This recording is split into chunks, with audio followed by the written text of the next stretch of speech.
Hello everybody and welcome back to DBDLeague. My name is MetalBro, or you can call me Rob, and we are loading into the first match of the Reassure versus Mercy set here with Huntress on Larry's. But before we get too far into that, let me introduce my co-caster for the evening, that being Rich. How are you today, my friend? Rob, I'm doing great. I've seen some phenomenal DBD today, but we have a a real treat in this match. We're starting off here on Huntress and the Larry's Memorial Institute, and and as you see, as I say it, the eerie head comes out. So that's going to be one hatchet for the Huntress, but it insta downs every time it hits, and this is going to be going straight to the basement. So for teams, we've got the killer of Reassure at the moment, facing off against the survivors of Mercy. So that really quick down coming in may 38 seconds, by the way, Rob. That may kind of spell disaster for Team Mercy, but we're going to have to see how they can come back from this. It's going to be an interesting set. Larry's on Huntress is something we've seen before, yeah? Yeah, it's definitely an interesting match, that's for sure. I mean, in previous All Hallows League tournaments, we've seen something very similar, usually on the game, but this time we're on Larry's Memorial Institute, which is pretty interesting to me. Now, yeah, like you said, let's talk about the teams for just a little bit. Mercy's been coming in hot here. They've been nailing some pretty good sets here. And Reassure, we see some very familiar faces here. Jason on Killer, by the way, one of the South American monsters coming in here, who's been putting up a serious storm against some of even the top teams in this previous tournament in Season X. The only team to put a blemish on Invictus's win streak all throughout the main stage of Season X, which was pretty insane, honestly. So I'm pretty happy to see this South American team make a bit of a comeback here. That being under a new name, Reassure, for the most part. But Mercy still not a team to count out. They've been making a serious introduction for themselves in this tournament here, and I'm honestly all here for it, Rich. Yeah, Mercy going undefeated through that group stage bracket. Really impressive performances for them so far, as Jason does with that hatchet. We're yapping, Rob. There's so much action going on in the background, though. We see the second stage already coming on to Scroily. Not a single gen completed yet. I mean, what do you make of that? Are we looking at a result already? There's no way, right? I mean, if you do lose a survivor this early in the match, it can only spell disaster, right? But that being said, Mercy has been known to play some pretty impeccable 3v1s. So we'll have to see how things go, but it does look like Jason wants to secure this kill in basement. I mean, this was a very rocky start for Mercy here. But look at the gen pressure on the board. We have Bandit completing one gen. Talion had another one just about ready to go. Unfortunately, Deadlock or whoa! Oh my god. Okay, hold on a second, Jason. You're okay. Oh my goodness, that's a death at 4 gens left, and Talion just got sniped from across the map on Larry's. Rich, that cannot happen. We are 2 minutes into the match, and I don't think it could be more over. Just a crazy impressive performance so far from Jason. A bit of fumbling from the survivors of Mercy. And if this is kind of the what we're gonna see for the rest of the set, then I gotta say I'm scared for the survivors of Mercy here. Can we talk about that M1 for mobility really quick? Just to get Grim Embrace to proc. That was beautiful. A lot of subtle plays that you see like that at this level. I mean, Jason impressing in the obvious ways with the cross map down, and the not so obvious ways with that lunge out of Grim Embrace range. Honestly, playing that tight in a situation where you're already insanely advantaged, being able to clutch up like that is really a sign of a top-tier team. Oh, 100%. Very well said, honestly, Rich. Also, let's talk about this build a little bit. We only really mentioned the deadlock, or if you don't own Pinhead, that's going to be no holds barred. Oh my goodness, this is scary. Okay, Jason's got good line of sight on him, but Bandit is doing an excellent job of trying to keep out of line of sight. Oh my goodness. All right, Bandit needs to take some distance here, otherwise he's just going to be at a pretty good distance to go ahead and throw another iridescent head hatchet at him, which is definitely not what you want after that insanely rocky start that we had with Squirrely dying at 4 gens left. And we run right into Jason. One of the perks of being undetectable, unfortunately, that's a down onto Bandit. But we're not close enough to the basement anymore, so this is just going to be a normal hook, thankfully. But, I mean, gotta give it to Jason, right? Insanely good start here, insanely good middle game as well. And we have 3 stacks of Grim Embrace going on right now. And luckily for Mercy, if Mercy goes down, we won't get any aura reading off of it because Mercy is the last stack of Grim Embrace. Yeah, that is accurate, and we see Grim Embrace doing a little bit of self-sabotage there as Jason attempted to kick the gen, but Grim Embrace stopped it mid-animation, something you see in your pub games constantly, I'm sure.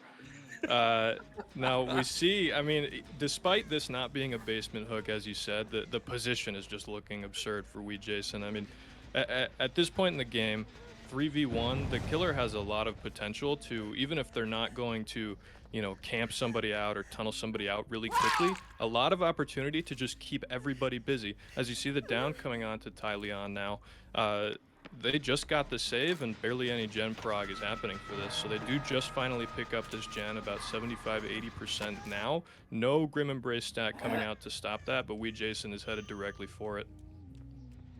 Yeah, it's a bit of a scary situation here, honestly, Rich. We are in direct line of sight of the Huntress. Not so much anymore. We're giving some pretty good comms here on what's going on with this, with Jason and his positioning. So that's another sign of a really good team. Having good indoor comms as well is very, very nice to see. Honestly, a pretty big make or break for a lot of comp teams in competitive DBD. But right now, Tyleon sitting on Death Hook, hasn't been rescued. We have Mercy and Bandit still up and running around. We're still at 4 gens, though a lot of them actually have progress at the moment, which is nice for Team Mercy here. But if they don't get completed, that's not really going to make a difference in the scoring of this match. So we got to be a little bit careful how we play this, honestly. Jason securing a pretty good spot here, trying to make sure. Oh, Jesus, that was a pretty blind-looking hatchet to me, but quite frankly, he's been landing a lot of them. So we got to be really careful with Jason here. He's a very phenomenal killer player, and wait till you see his survivor as well. It's also pretty impressive. That being said, I mean, man, Mercy is kind of struggling here. When in the past we've watched them go pretty much undefeated, not really dropping any matchups here, and putting up a hell of a fight against all of their opponents. But this is looking a little bit scary for them here. Putting up a great fight, but something we see here in DBDLeague a lot, amazing dodge from Bandit, by the way. Something we see here in DBDLeague a lot is that the early moments of a game are oftentimes the most important. They really set the stage for what's going to happen the rest of the game. So that really early basement hook from Jason, I mean, hard to recover from that as the survivors, and we see we're down to the 2v1 now, that camp fully coming to an end, and it's difficult for them to make much of this at this stage. Obviously, everybody in the game, everybody in the audience is knowing this is a 4K. It's just a matter of can they get one more gen done to get that, you know, 4K2 instead of a 4K3, which can make a massive difference in the decider of the set. Yeah, I mean, does Mercy actually finish a gen here? I don't really think so. I also, yeah, I mean, Mercy already got off the gen. I don't think that they even see it as a possibility. It's also very close to that gen as well. Luckily, Mercy does actually get the pull, but what do you get from this? Oh, really this is nothing. Deadly, actually. This is the last stack of Grim Embrace being applied, so now you can't even try to sit a gen if you wanted to. Yeah, unfortunately, yeah, that's going to be the 4K3 here. Really well done by Jason from Team Reassure.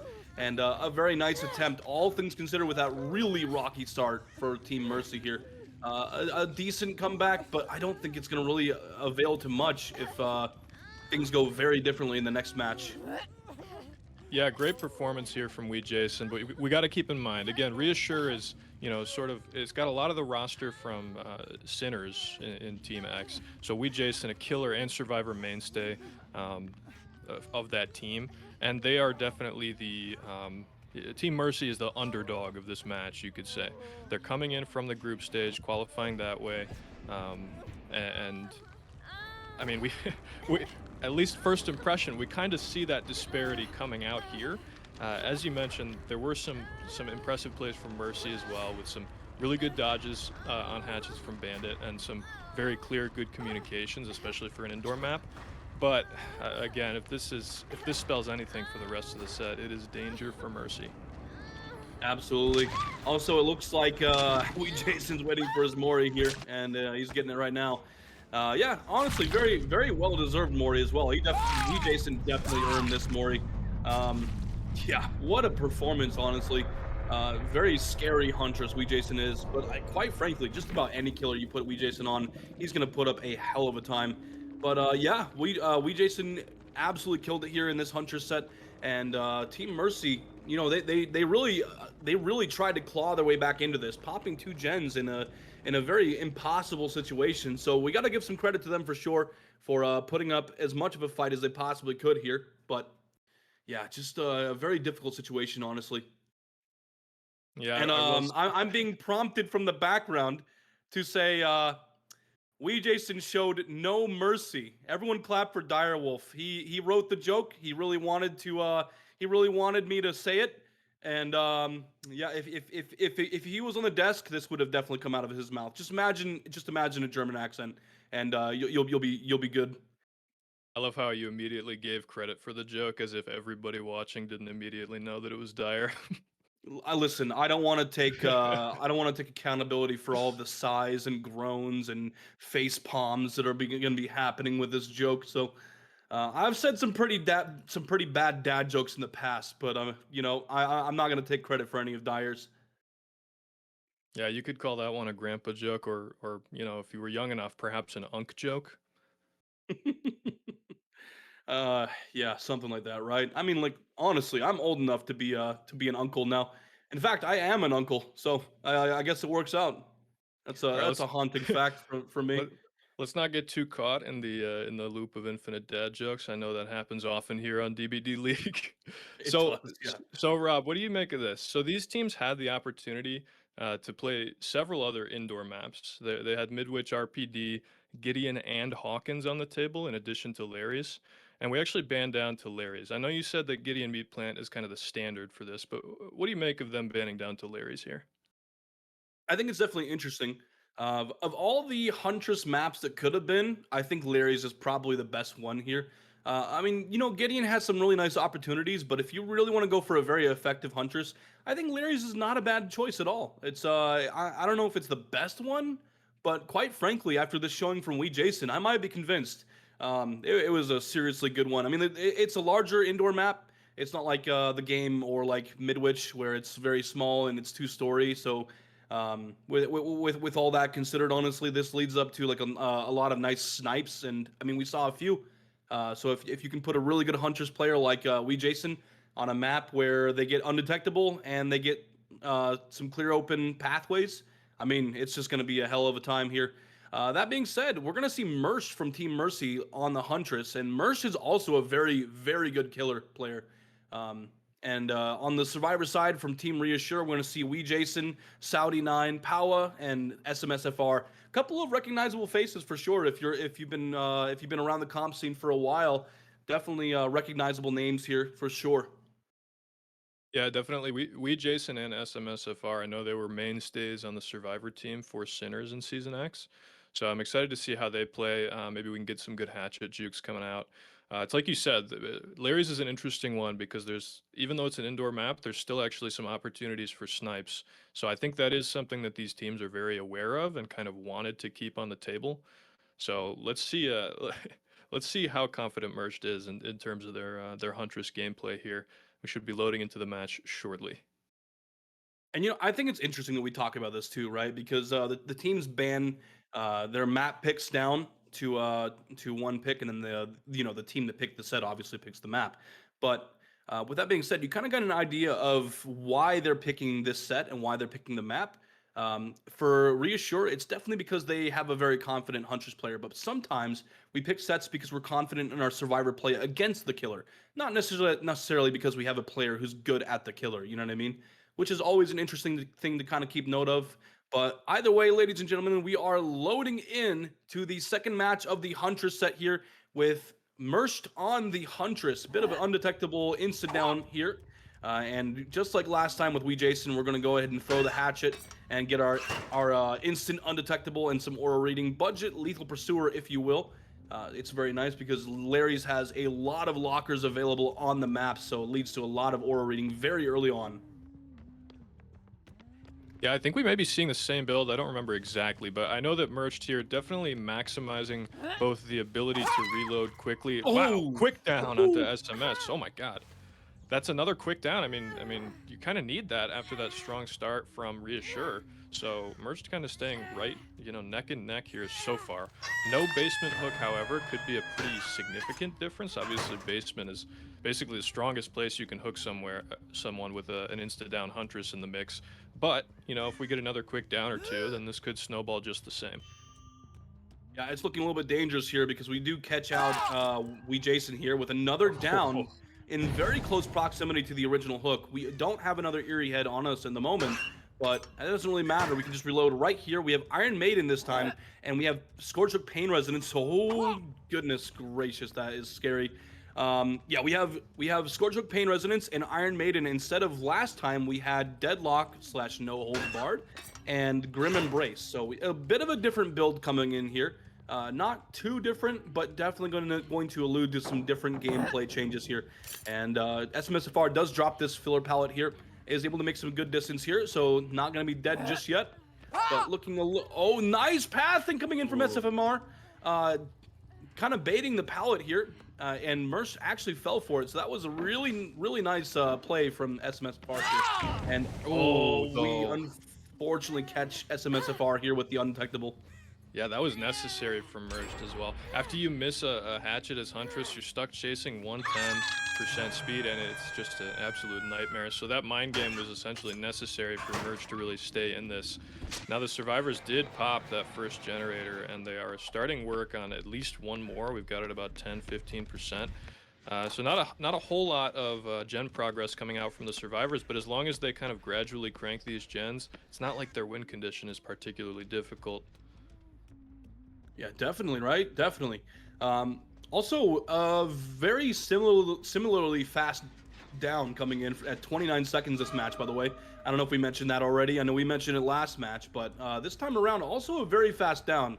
I mean, that's definitely good to see. Like we mentioned earlier, Palad's playing with these hatches here. Just nice dodge, very, very nice dodge.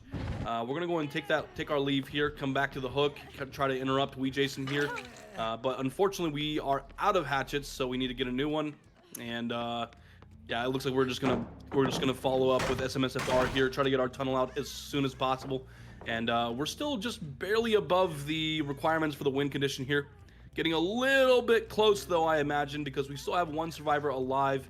And that's really like the big difference between last match is we had one survivor just sitting in basement the entire time. So far, SMSFR just really playing this very well. And oh my goodness! Huge what? Miss. Oh no, that is horrible. We're gonna meet the tie condition here, it looks like. And Wee Jason actually here to take it down for SMSFR as well. And I don't know how much this is gonna get because we have one more gen left before Reassure meets the win condition here. It's getting very close, Rich. Yeah, and I mean, I think we saw Jen about 75% progress, so like, things are just looking really good for Team Reassure here. I thought for a moment that maybe we would get the tunnel out as that last gen pops and the win condition is met. I thought that Merch could get the tunnel out quickly onto SMS on that same tile that they went down second hook. However, there was a missed hatchet involved, and now body blocks coming in from Wee Jason, the MVP. Oh my goodness. It is really unfortunate seeing Merce miss these hatchets. I mean, quite frankly, we've seen some really nice Huntress plays from Merce so far, but unfortunately, we are just not meeting what we need to here, Rich. It's really unfortunate. But hey, all things considered, we have 5 sets to go through, so there are 4 more opportunities for Mercy to make a comeback here, and also 4 more opportunities for Reassure to really set the stage here with a good condition here. Nice down on the Wee Jason. Good down, good down. And this is, again, this stage of the game after the win condition is met, it's really the momentum setter for the sets to come. So even though Team Reassure has secured the victory here in this Huntress set, both teams want to be feeling as good as they can going into the next set, which I'm very excited to talk about, by the way. So we do see, again, good gameplay from Merged here. Obviously, you take this build into pubs, you're going to destroy everybody. But in a setting like this, where you're playing against really confident survivors with really strong communication on the team, it's a totally different story, and that's why you see, 3 hook stages coming in for 3 gens, and now 4 gens. So it's a different story, and obviously merged not with the optimal setup after that first down does make a pretty significant impact as well. Absolutely, very well said. I mean, the main significant impact that I've noticed in this match here that was very different for. Okay, I was on top of these hatchet dodges. Jason really trying to take his attention. But yeah, no, the main significant disparity between this match and the last match that I noticed was the fact that we had an insane early start. I mean, we had an early start on both these matches here, but the basement was just really unlucky for Team Mercy.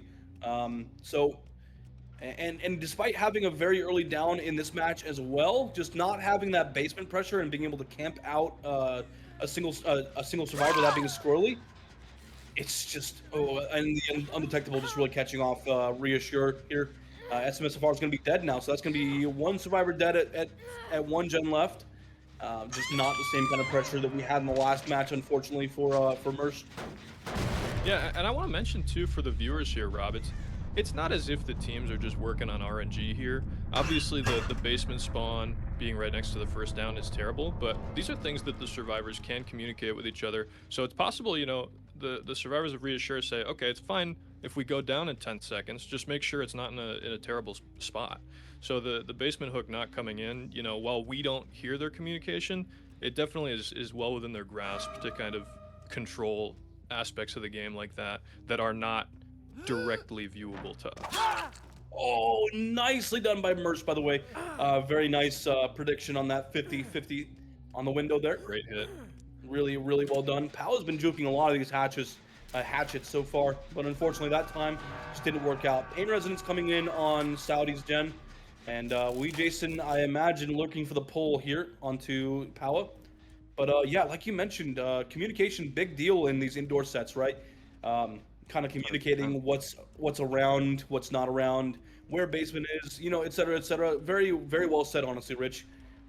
And you know, seeing that some of these teams that can really, like, they can really showcase their communication skills by being where they need to, being like on edge when they need to, if they don't know where the killer's at on these more stealthy All Hallows League sets. Just really a showcase of a very solid team. We'd love to see it, honestly.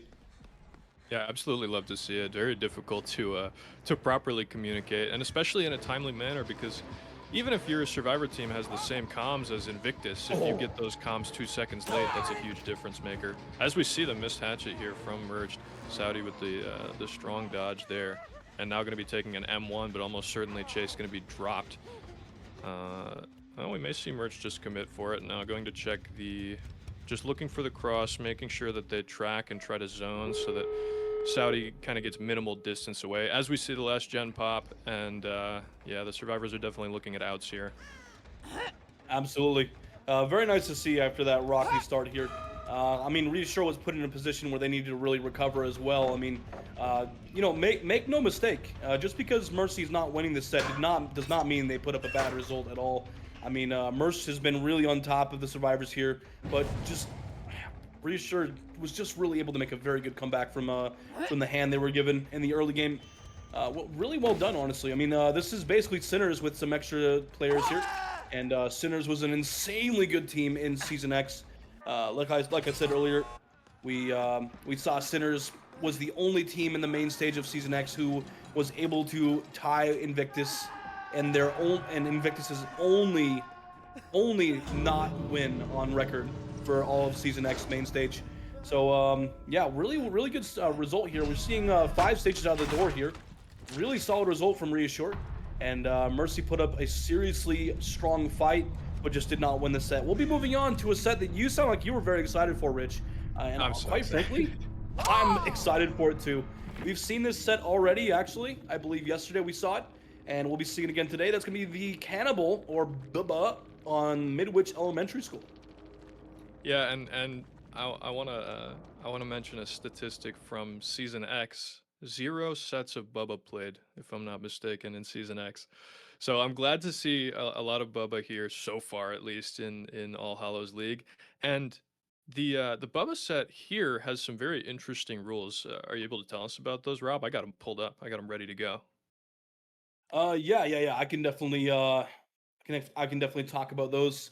They are very interesting. We saw them yesterday, and the nice thing about today is that we're going to be seeing that survivors may not bring any perks into the trial, and they're not allowed to cleanse any totems at all. Now, on the killer side of these rules, the killer or cannibal in this instance is going to need to bring either Hex Overture of Doom or Hex Ruin. Now, we all know what Ruin does, but I don't know if we're all familiar with the recent buff that was given to it. It is now 150% regression whenever a survivor is not working on the gen. And then there's also Hex Overture of Doom, which the killer can bring in as well. I don't think we've seen it just yet, but maybe today will be different. Hex Overture of Doom is basically going to curse one generator. It's usually the farthest generator away from the killer's spawn. And that generator, when worked on for a set amount of time, will essentially have unforeseen applied to it, basically, where the killer's terror radius will be transferred to the gen and the killer will become undetectable. So it's a very interesting perk and becomes a lot more interesting once survivors are not allowed to cleanse the perk at all. So I'm hoping we see maybe a bit of both. Actually, that'd be really interesting, honestly. Yeah, I would love to see both. I do have a suspicion that the teams here are gonna be electing for Hex Ruin, and I don't think you mentioned, but for the viewers, the survivors aren't allowed to cleanse this totem. It is gonna be in play the entire game, kind of mitigating the downside of Hex perks. I mean, this is how Bubba balancing should be in pubs, Rob. I 100% agree with you on that, honestly, Rich. Now, an added upside to this for the killer side here is that survivors are not allowed to cleanse any hex totems at all. So that means that the killer can bring in 4 hex perks and it's just GG's, right? You can't touch any of them. It can be devour. It can be whatever's allowed on the killer side for this match. So we can see we can be excuse me. We can see Bubba bring in Devour. We can see Ruin. We can see Undying. We can see like just I mean you don't even need Undying in this instance, but maybe some more rating wouldn't be far out of the realm of possibility. But either way, it just kind of gives you an insight into what's allowed in this match against Bubba. You can't cleanse a single totem, so why not bring all totems? You know, it's not a bad idea at all. But I don't think we'll be seeing that. We didn't really see it yesterday, so we'll have to see how we're going to play this out on the killer side. Survivors don't get any perks at all, by the way. So um, that's just the gold standard for balancing against Bubba. Yeah, I'm so excited to see this, and I am interested to see whether they do make use of those other hex totems. Maybe some haunted ground action would be pretty crazy, but I don't think we'll see that. I mean, we did see Rocket able to, get some crazy M1s on Midwich in an earlier set today. So if you're strong enough and confident enough, maybe you could make something happen like that. But yeah, it looks like we are not going to see anything like that. A more traditional build coming out here. Looks like so the Killer of Mercy is going to be playing first, and we are going to see Scroily on the Bubba. The perks are going to be Corrupt Intervention, Surveillance, Hex Ruin, and I believe that's Crowd Control coming in. So pretty standard perks, a lot of relatively strong windows on Midwich, and those are going to be a bit neutered by this build, especially with the survivors unable to cleanse. Absolutely. It's a very interesting build for sure. Although I do have to make one correction. I'm terribly sorry, Rich. That is not crowd control. That is actually going to be Hex Wretched Fate. And it's a Dracula perk that essentially curses the obsession with a penalty for gen repair after a singular gen's completed. And we saw this all day yesterday as well. Although crowd control would be an interesting pick for sure too. Not out of the realm of possibilities, I would say. It's pretty good on a killer like Bubba, for sure. That being said, we're finding our first chase onto Zoob here, and unfortunately, Squirrely Tantrums on the table. Big tantrum there. Big tantrum. So I mean, I'm less worried for the survivors now of Team Reassure with no crowd control in play. I appreciate that correction, Rob. So a huge tantrum coming in on the first chase from Scroily. I mean, sending Scroily in over Merged, who we saw in set 1, that makes me think maybe Scroily's got some good experience on Bubba. It's something I'm really interested to see, because While Bubba is not the strongest killer, I know that the skill cap of Bubba is very understated. You know, we can see some really interesting flicks and some really interesting mind games. You see these a lot of 1v1s, but right here we're just seeing resources kind of being mowed down in this first chase. I don't think this is particularly strong for Squirrely here, though. As these resources leave, we do see, you know, 3 survivors on gens, so there is a cost to all this chase, Rob. Oh, what a stun! I don't even think Squirrely was really up against the pallet there, but hey, the server said you're getting stunned, buddy. So Big body that's definitely Bubba. something that that's definitely something that happened today. Yeah, I don't know if Zoom makes another pallet. Unfortunately, he doesn't. Very, very, very, very close though. Yeah, nice chase though. We're seeing 2, almost 3 gens maybe getting completed for this. We do have to remember that we have a pretty gnarly build on our hands here. So maybe, and that's unfortunate. Jason's gen, he is the obsession, so his gen will be incurring a penalty here for gen repair with wretched fate. But I mean, what a chase from Zoob here. We see 3 gens get completed for the price of 1 singular hook, and I mean, like you mentioned earlier, Bubba's skill cap is definitely pretty high. That being said, though, a lot of these teams have been practicing in 1v1s against very skilled Bubba players, so they know what to expect. But I mean, you know, I gotta say it right now. Bubba goes where he pleases, right? Yeah, I mean, there is a high skill cap to Bubba, but the return on that skill cap is much lower than what you would see with a killer like Nurse. So we are going to see maybe some skill expression come out here, but it may be for naught as we see that first chase. Not even going particularly poorly for Scroily. I mean, it was a slowed down, but there were a ton of resources mowed down. However, if the game just ends really quickly, then those resources being gone is not particularly important, as we see Squirrely just kind of baiting Saudi a bit and trying to camp the stage out and confirm that onto Zoob. Honestly, quite frankly, I think that the best play here is to let Zoop die on hook, quite frankly, and just get Yeah. gen progress. Keep the result down to 3 stages if possible, and I think you're looking at a very good win condition here. Quite frankly, though, and this is something nice here too. Surveillance being in play. Oh This is the dead zone that we created earlier, though. This is the dead zone. This is really unfortunate because we just knows the timing, right? Okay, Oh, very well what? done, very well done. We actually get the M1 instead of a grab. That was really close there, Rich, I have to say. We do get the Yeah, save as well. That felt like a late get out to me from Jason, but Squirrely just gets the M1 like you mentioned, and they get the save for essentially free before that last hook stage comes in. So Zoob still alive and well. Well, maybe not well. We are injured still, but not even within the killer's field of view as Squirrely is going to take a chase on the Powa here. Another tantrum come in. Yeah, the killer blind was he got a firecrackers blind.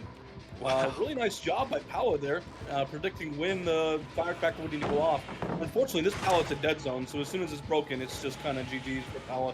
I don't think there's really anything you can make here. And he just drops right into the hole too. That's unfortunate. There was a pallet right here, but it's really unfortunate for Powa. He was not able to make it. We were just entirely too close.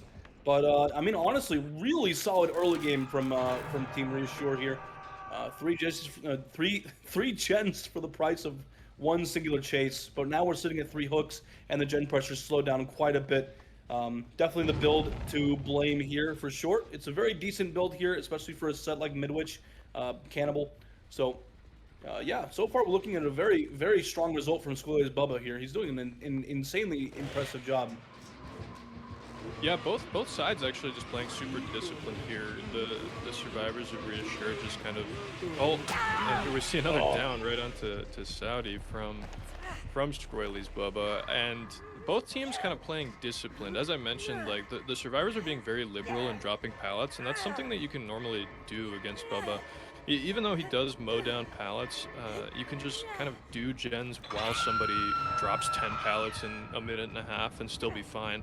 However, I mean, things may be the tide may be turning a bit here as Squirrely does get that 4th hook onto Saudi, and no further gens have popped for it. We saw 3 gens pop for the first chase, 3 extra hook stages since then, and we still don't see the 4th gen popped. Yeah, it's quite unfortunate, right? Especially since a lot of Squirrely's hooks are ending up right where active gens are. So that's really unfortunate. I mean, that's also just, it's not just like a misplay from Reassure, but it's also Squirrely just knowing where all the active gens are at the moment and just kind of taking them as close to the active gens as possible. I mean, this instance right here, this is a very highly active gen. It was sitting at like around maybe 80% progress earlier, and just, thanks to Ruin, it's just completely chipped away at all the gen progress here, sitting at like around maybe 40-50% now, and it's forcing Team Reassure to start different gens. I mean, Powa, as you can see, has a gen almost done in the background here, but Zoob has just started one.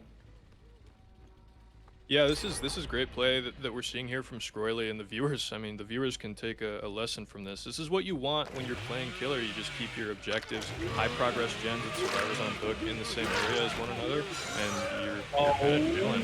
And we do see a really good play here from Scroily. Putting the deep wound onto Saudi, a little bit of value there. They need to do they need to mend now, so that's going to waste a solid bit of time from them. But more importantly, getting the down onto Wee Jason and going to be getting another hook here in the stairwell. Squirrely very carefully and intentionally choosing hook positions, another thing that you always want to be doing as killer. But there is some progress on this gen and a lot of it. So we're going to see if this down comes in onto Zoob quickly, and if not, it could spell trouble for Squirrely. Yeah, absolutely well said. The one thing I can definitely tell you right now that's really good for Swirly is that he's got a hook on all 4 brushes. That's really solid stuff there. Nice window bait from Zoob. Kind of made Squirrely want to break open the door and kind of Yeah, lost great him play. the ability to take the down there. So that's really unfortunate for Squirrely.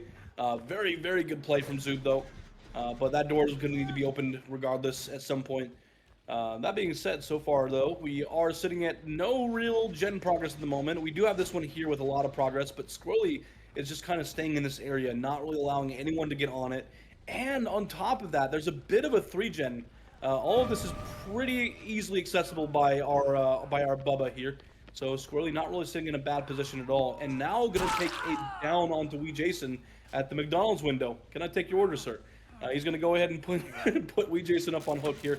And yeah, I mean, a lot of gen progress on the board now for sure for that chase. May not have been a super long one considering Wee Jason started it injured, but regardless, I mean, very good gen progress on the board at the moment. Yeah, great gen progress, and it really goes to show that, and this is another extremely important lesson that you need to learn as you improve at this game.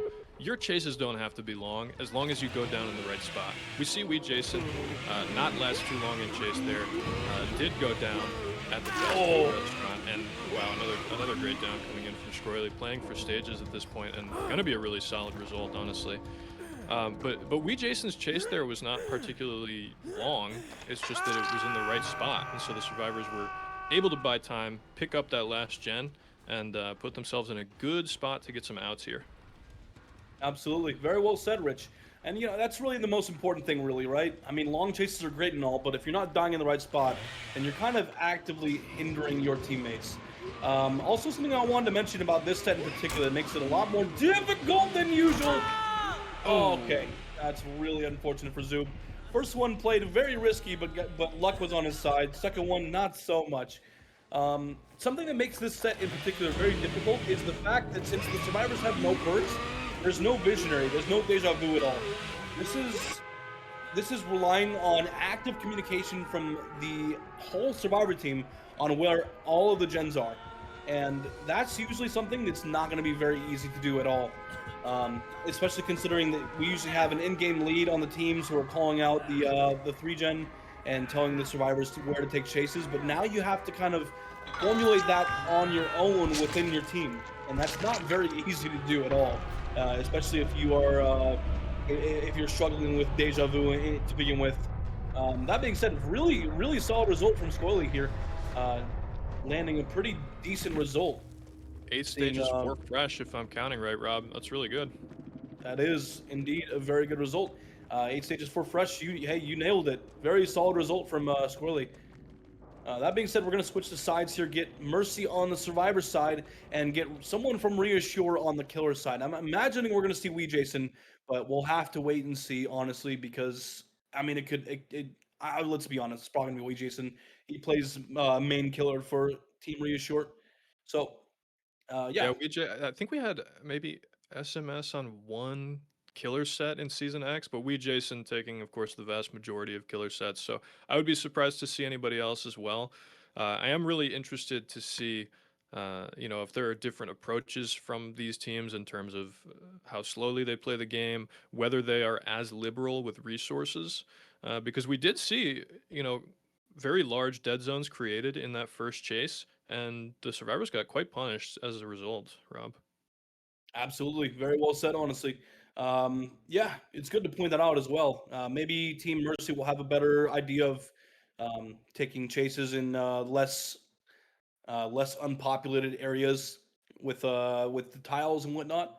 So we'll have to wait and see. Mercy is a very solid team. They might have a plan up their sleeve, but at the same time, Team Reassure is also a very solid team, and they were starting to crumble under the pressure of having dead zones in the areas where they needed to work gens. So we'll have to wait and see. Honestly, I know I say that a lot, but quite frankly, we got to leave it up to the teams to really let their actions speak for them.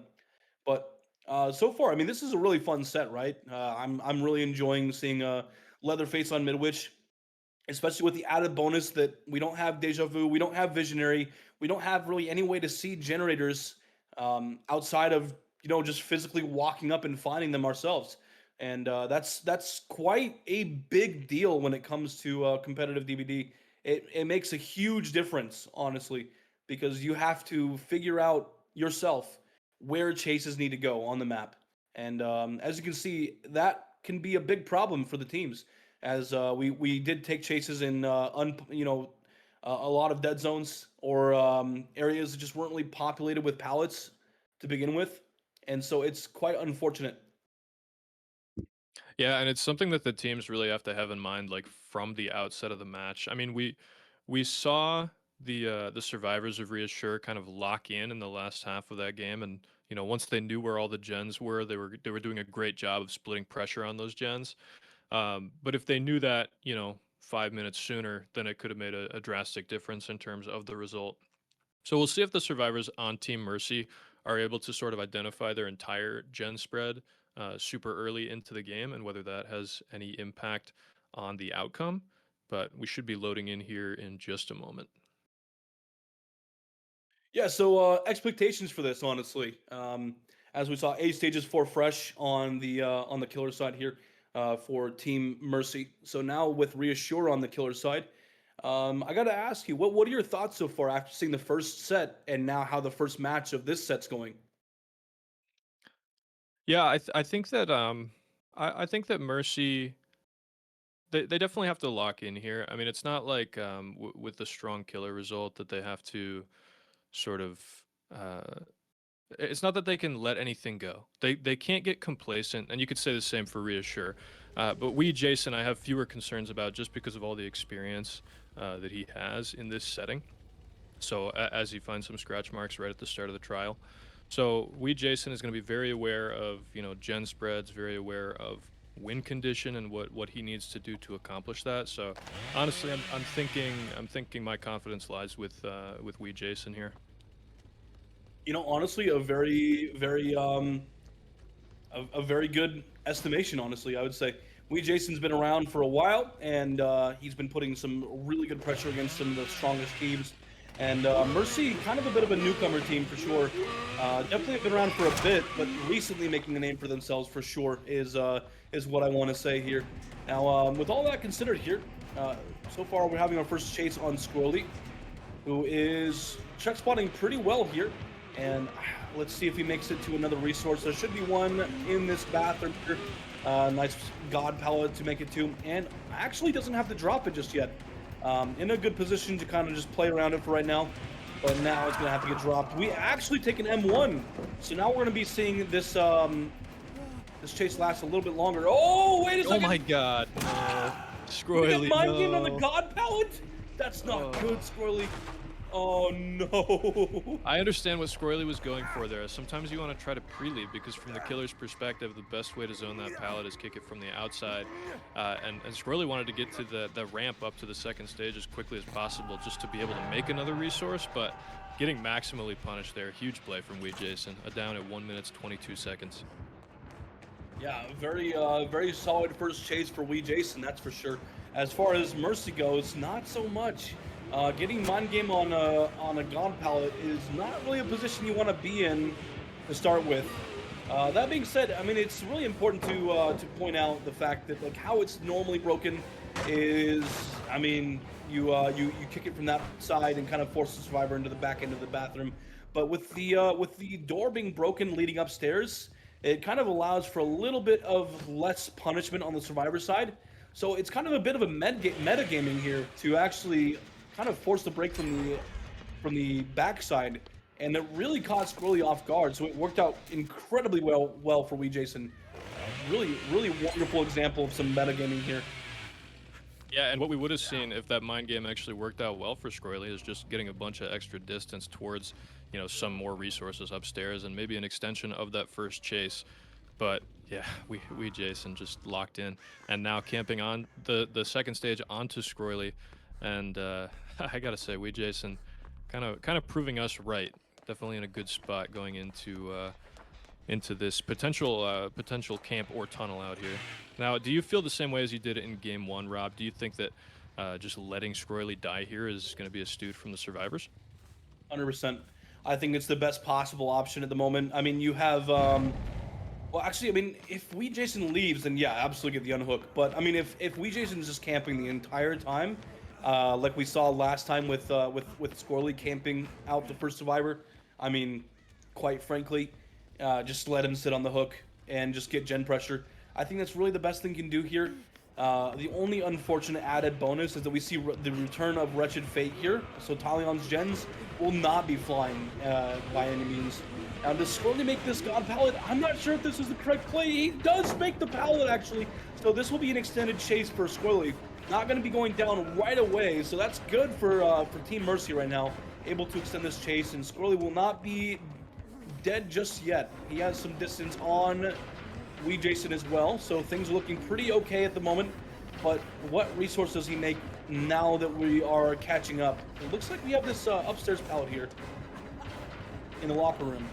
Yeah, the problem once you let Bubba play as M1 is that he no longer has to just kind of accept that these pallets are getting broken. And oh my god.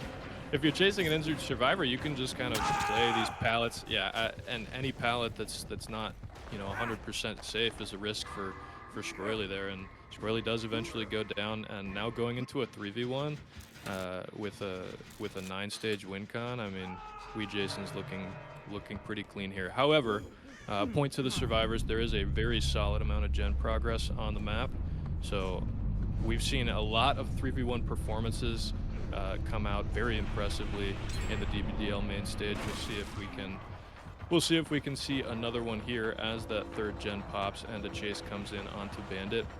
Now, I think what the survivors were hoping for was the ability to just stealth out Wee Jason a bit, not huge. Not take another chase immediately because of, you know, exactly this. Bandit does get insta downed here, and now Wee Jason with just even more value. We'll see what the gen split looks like, as that could change the outcome of this game, but I have a feeling that Wee Jason is going to pick the hook positioning very carefully here, Rob. Absolutely. I mean, that's the best thing you can really do in this situation, right? You have a lot of gen progress on the board here, and looks like actually a gen got interrupted with this hook as well. So he definitely did pick his hook very carefully here. I believe this was actually Tylion's gen who had a lot of progress, and unfortunately, Ruin's going to be eating that gen progress away at 150%. So it's going to be going away faster than it came. Especially considering the fact that Tylion is Wretched Fate.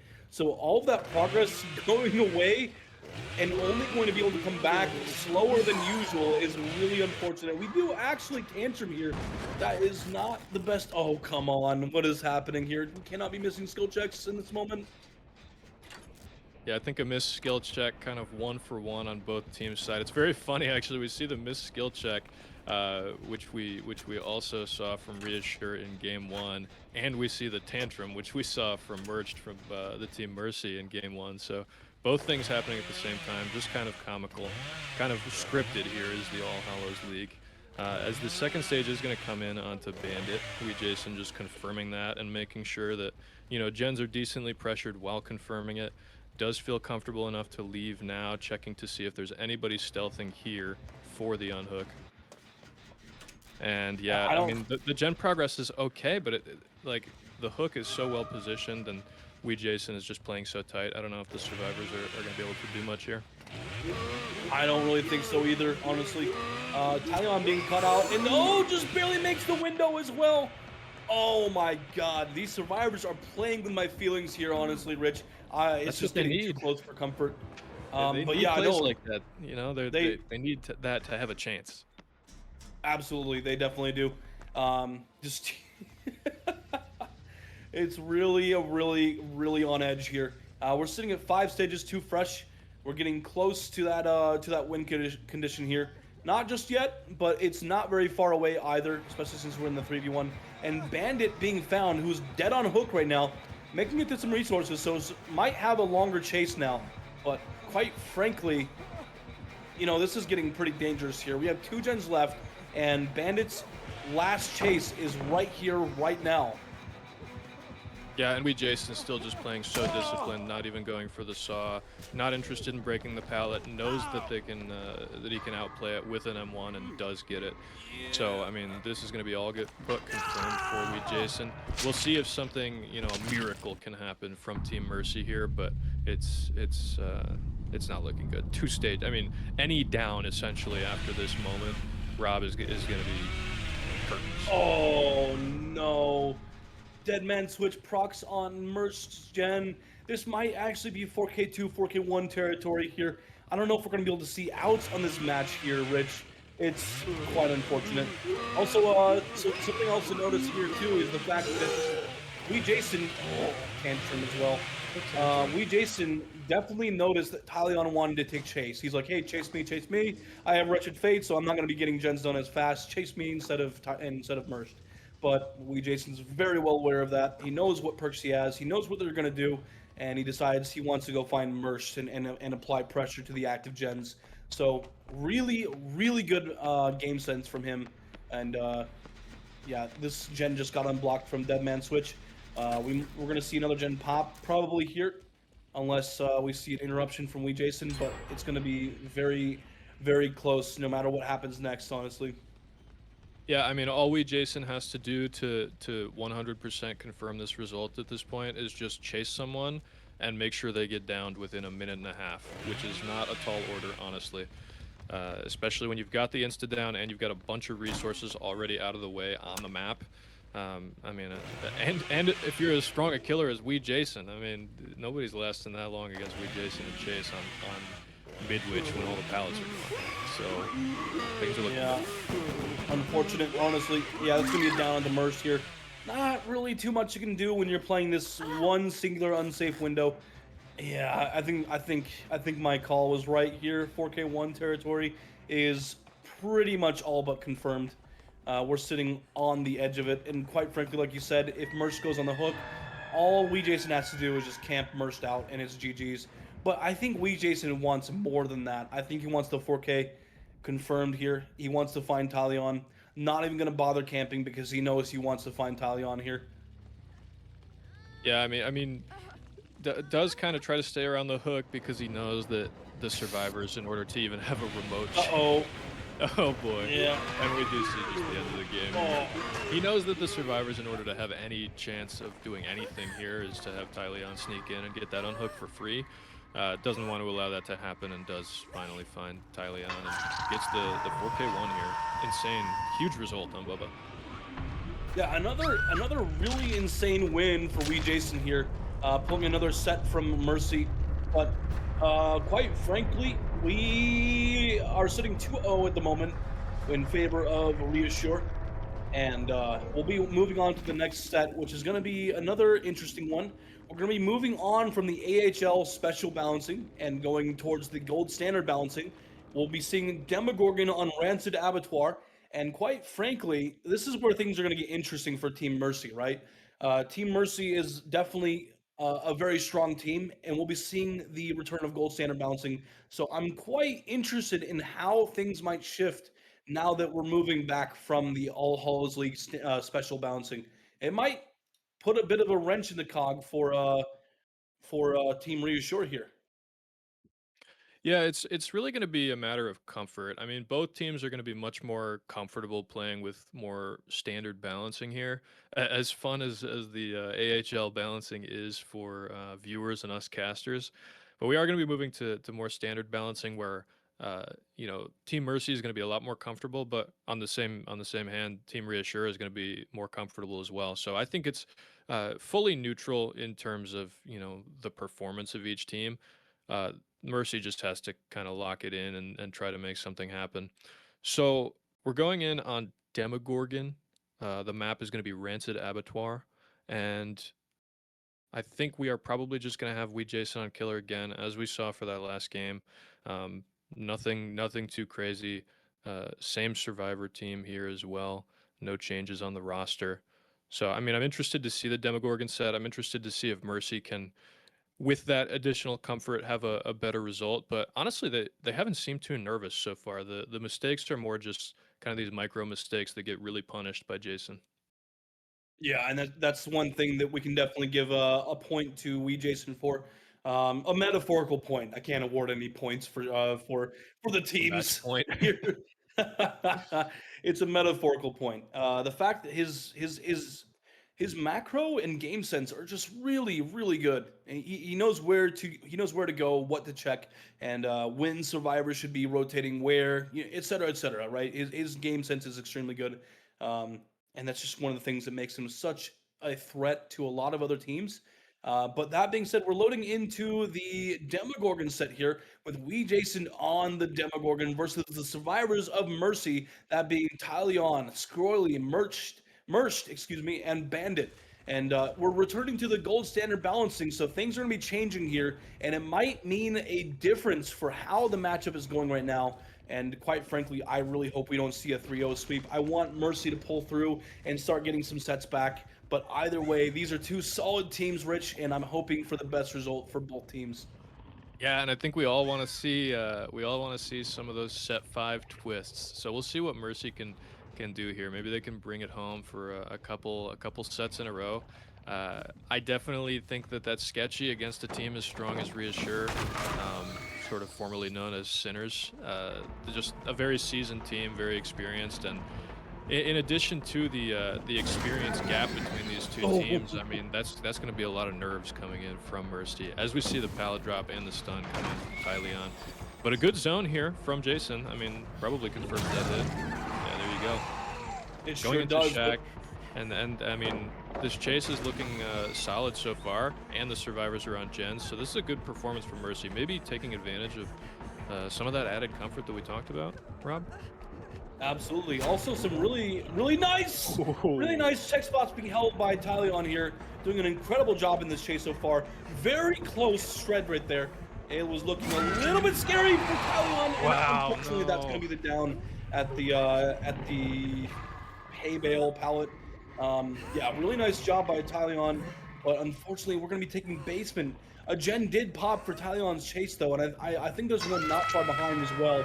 So quite frankly, not a bad start for Team Mercy. We Jason definitely has some good pressure up right now with the basement hook and the down coming in at a pretty reasonable time. That being 1 minute 27, not super late for Demogorgon, not super early either. So quite frankly, not a bad start for either team, I would say. We'll just have to see how it boils down. Yeah, that down coming in right on time for the average. I believe it was 134 for Season X. Yeah, I'm double checking that now, and it is. So pretty average down coming through for We Jason. Tyleon did lose a 50-50 at an unsafe pallet. I mean, that down was coming in eventually on that pallet anyway, so not too much loss there. I don't think they'll feel too bad about that. And now We Jason just taking, again, huge advantage of this basement. We saw this in the Huntress set as well. So, I mean, We Jason just kind of basement maxing here, Rob. That's a way to put it. Yeah, he really is just making the most out of what's available to him right now. And the crazy thing is, he has a portal right next to the basement as well. So I think if anyone were to get close to the shack, he would actually be able to know ahead of time. And unfortunately, a crowd step not going to be pulled off by Merch. We Jason just kind of knew, he kind of expected it, so just sent the crouch in the direction. that he needed to, and it worked out pretty well for him. That being said, there we go. Nice crouch set coming from Mercy. We do actually, second time's not going to happen, but a very nice one to start off with.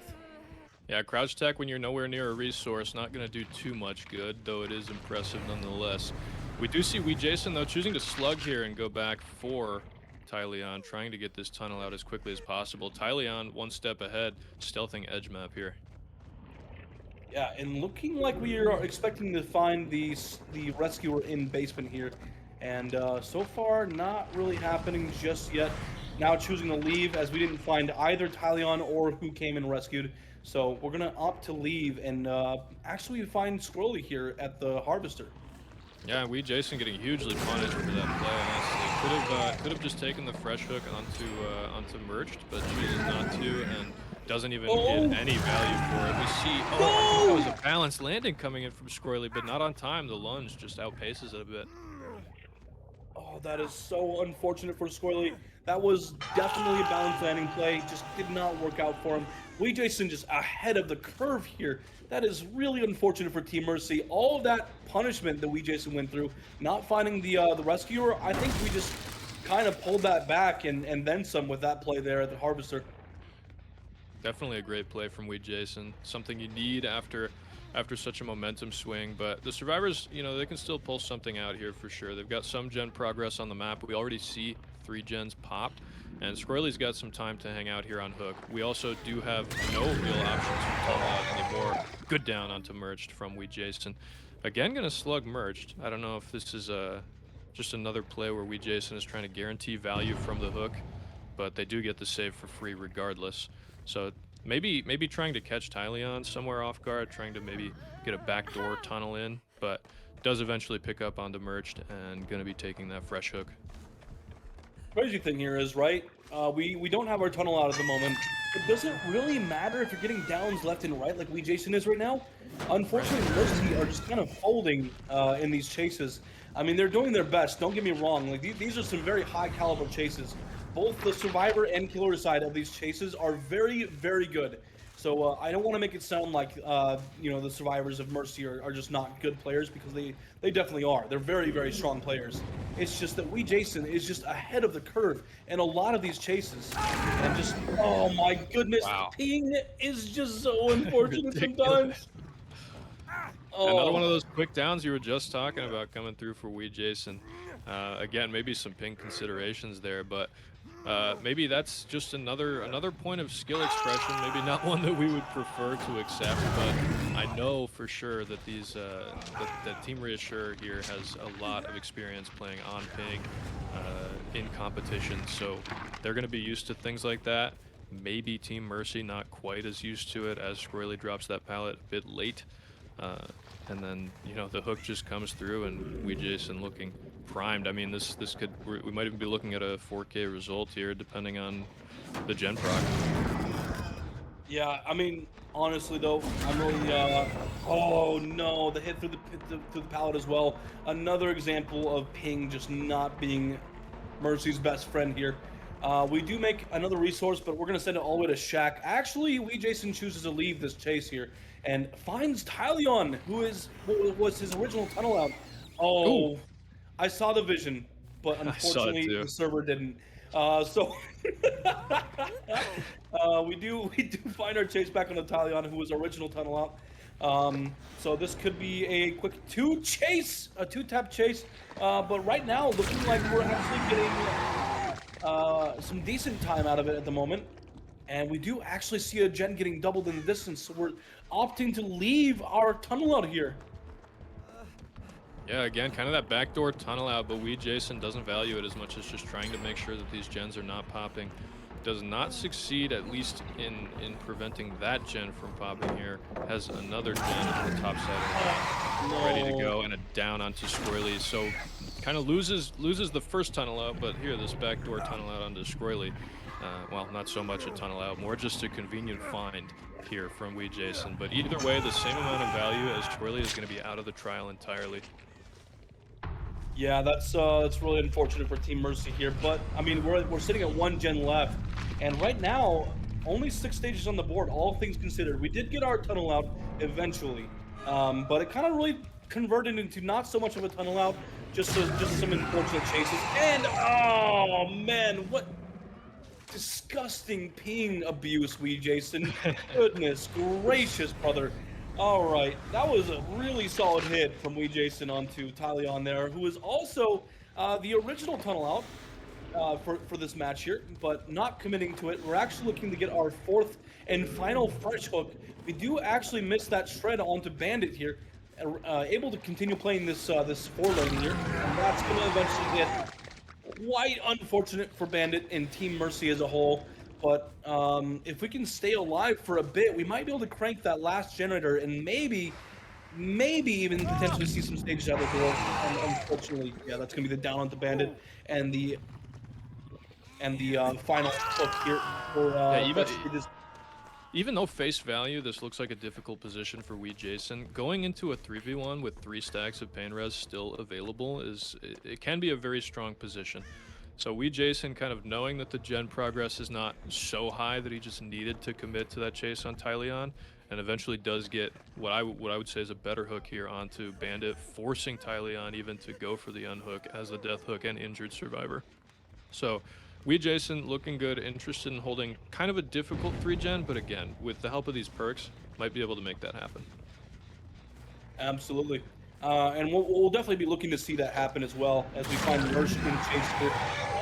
Another shred as well, very unfortunately, but we do find ourselves at a pallet. Hopefully we can keep some time up here for Team Mercy. We do fail a shred at the pallet, expecting Mersh to maybe camp it, but you know, using our Into the Abyss here, we actually see that survivors are currently doubling this gen off in the distance, trying to get it done as quickly as possible, and sounds like we might have found someone here in the locker with head on, but Jason just sends the grab. That's a huge call out from Jason. That's next level plays right there. Level 3 is level 0, as they say. So I mean, like, just calls it out, gets that head on gamer in the locker, and does not even think twice about it. And now is just in an incredible position. Not too much gen progress on the map. 2 injured survivors. One of them's going to be forced to go save Bandit off the hook, and Jason kind of free to take this chase onto Tyleon. Oh man, another disgusting hit through the window there. Very, very unfortunate for Tyleon and Mercy again as a whole. I don't think we're going to see this final gen get finished. Something that I'm not sure Mercy was prepared for was some just really egregious ping. And unfortunately, that's what we're seeing in this match here. Although Mercy does have 50% on a gen, so if Bandit takes this next chase, we might maybe see this be able to get brought down to 4K0 and potentially, and I say this word very, very, very carefully, potentially see some outs. And unfortunately, oh, this is gonna get popped. Only see eruption on this gen as well. That's a lot of progress lost and a lot more coming in the next down. That's really unfortunate. Jason's game sense is just out of this world, honestly, Rich. I don't know what to even say about this. Jason's priorities are just, you know, top tier here. Knowing that the first priority in getting down to this 2v1 is just making sure that there's no gen even close to popping. Being able to apply Pop Goes the Weasel, basically nail in the coffin. Though, I mean, Bandit's got something to say about it. Winning several 50s in a row here on this very unsafe palette. Yeah, eventually, though, I mean, you're going to get Bloodlusted. We see Bloodlust come in, I think, last second there. And not that it had much to do with that, but just winning the probably 5th 50-50 in a row on that unsafe palette. Bandit did a great job there, but too little too late. Wait a second. Okay, no, we're just going to get the pick. We know Bandit's dead on hook, so we'll just go and throw him on the hook. And that's going to secure the 4K1 because hatch escapes do not count if all gens are not completed. So unfortunately for Merch, yeah, that's going to mark the 4K1 here. Yeah, I mean, what can you really do in this situation? Jason just played this phenomenally, and yeah, we're gonna need the morning here, right in the barn here, with all the other food available in the background to see. So, really solid job from Jason securing that 4K1.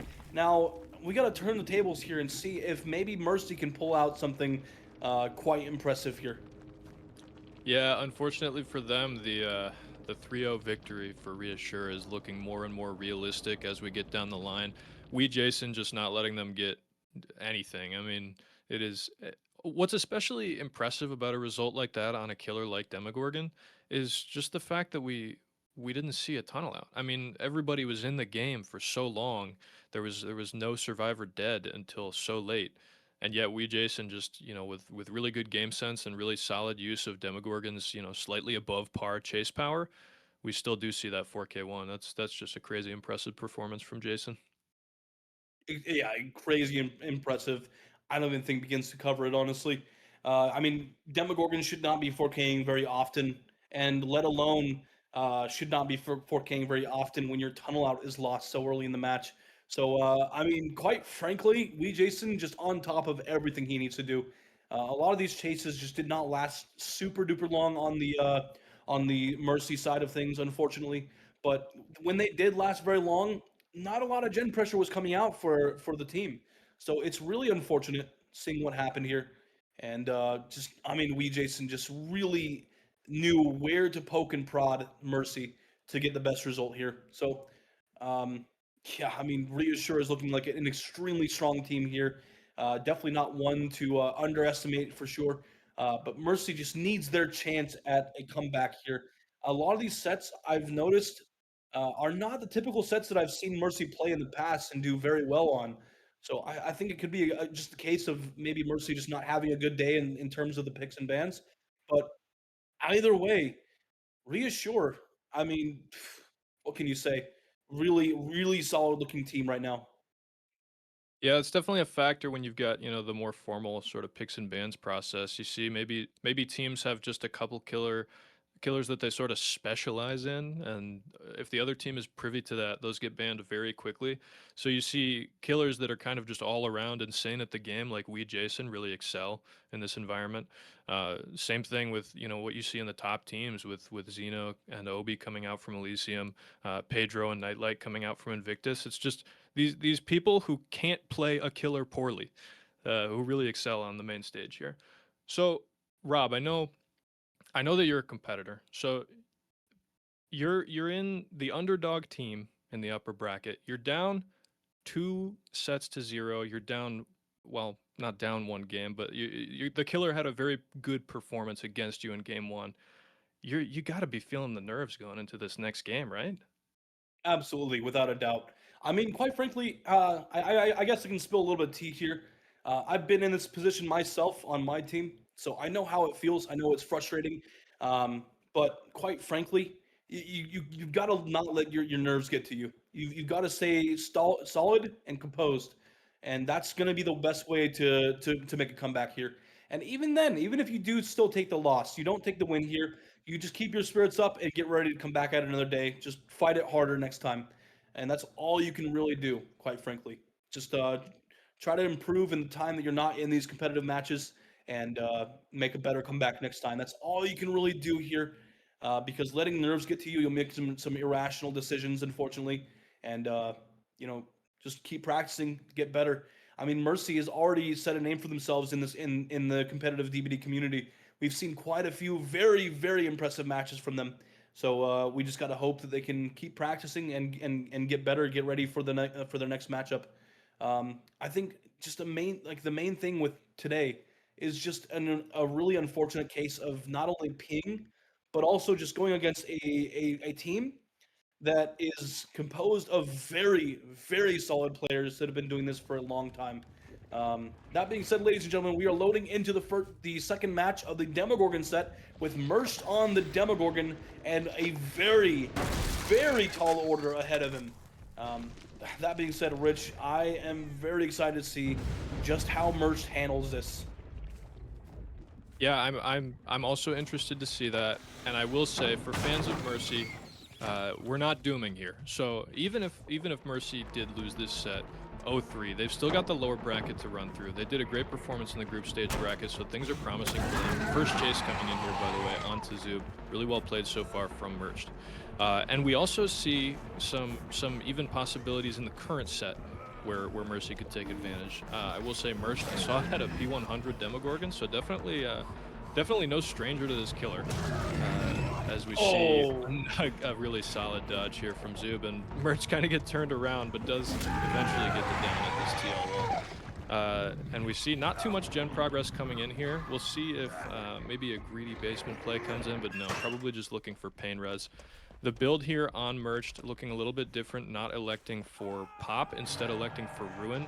Now, Rob, what I'm thinking with that is that Merch is thinking maybe trying to do a little snowballing. Wow, that was a beautiful spectator bug or something like that I've never seen. Maybe we want to do some snowballing from the side of Mercy and try to take advantage of Ruin in that regard. Yeah, definitely, right? I'm quite frankly hoping that that's what we see in this match here. Nice tag on the power there. Very, very good. Kind of refunded for that unfortunate miss at the Cowtree window.